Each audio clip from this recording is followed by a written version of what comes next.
So, kuha na ng card kanina. Ito na. Iba't ibang parents. Pagkuha na ng card.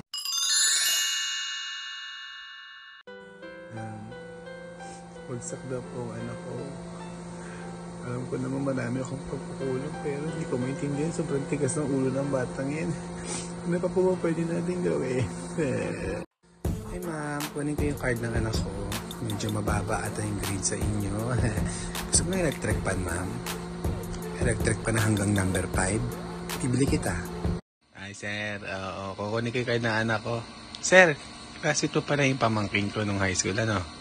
Naikwenta niya nga ho sa akin eh. Ang bait niya daw nung high school. Bali, pinsan niya anak ko. Oo, pwede na bang ipasa yan?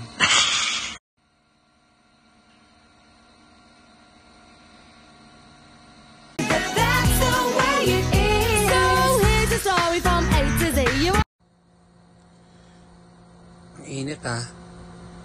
Asan si ma'am? Init. Sige kayo na pogi.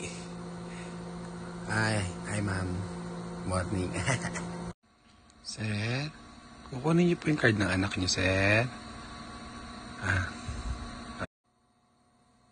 Ikaw ay tila sining sa museong dinala.